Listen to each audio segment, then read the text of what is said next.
नमस्कार प्रणाम, हम उत्तम शर्मा और फिर से लेके आ गए बने एगो नया वीडियो अंबिका रिकॉर्डिंग स्टूडियो कुचायकुट से। अगर आप भी नया कलाकार बनी और गाँव खातिर इच्छुक बनी, अगर गायकी चाहतनी क्वालिटी के साथ, वोकल क्वालिटी, गाने की क्वालिटी, मिक्सिंग, तो रुआ सीधा संपर्क कर सकतनी दिहल नंबर पर। और आज हमारे रिकॉर्डिंग स्टूडियो में रुआ लोग इनके बीच दूसरा बार अनिल राइटर अनिल भाई के लेके आई बनी हम, और साथ ही पंकज समरिया जी, संदीप समरिया जी आयल बनी। यहाँ के गाना रिकॉर्डिंग भइल ह।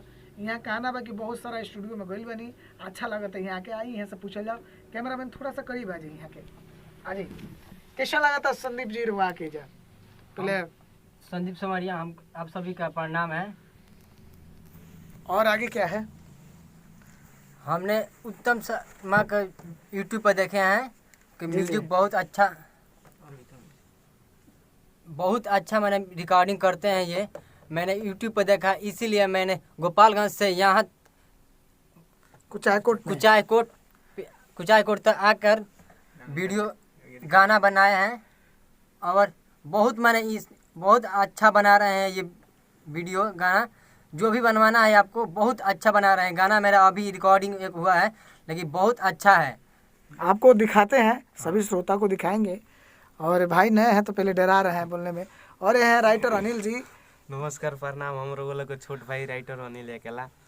देखी, और कोनो क्वालिटी ले कोई जौन क्वालिटी उत्तम भैया के पास ना मिली वो केहू के लगे ना मिली। जौन भी बात उत्तम भैया के पास बा, अगर वो रिकॉर्डिंग कराओ कोई तो उत्तम भैया के पास आई। बहुत अच्छा रिकॉर्डिंग करेनी। अगर वो पैसा नया कलाकार बनी, पैसा कम हुई तो पैसा के कोनो बात नहीं के, अच्छा इंसान बनी। यहाँ के तो हम कोटि कोटि प्रणाम करे, नमस्कार करे। यहाँ के दिन से आज तक हम ही बानी, जो भी बानी तो यहाँ के दिन से बानी। क्या बात है, क्या बात है, बहुत अच्छा लगा।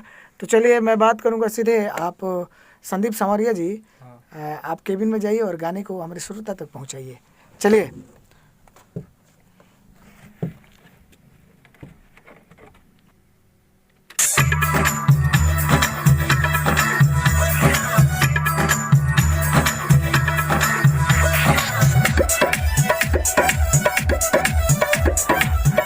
जब से भइल भटार सखी सोहरी रे, सब माल गिरी जाता सखी बहरी रे। जब से भइल भटार सखी सोहरी रे,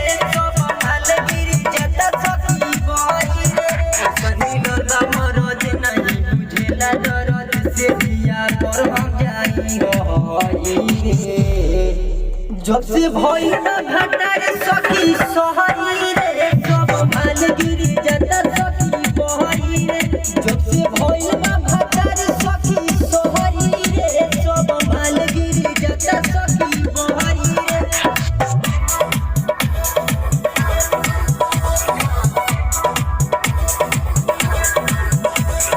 राहुल बेतिया, राहुल बेतिया, राहुल बेतिया।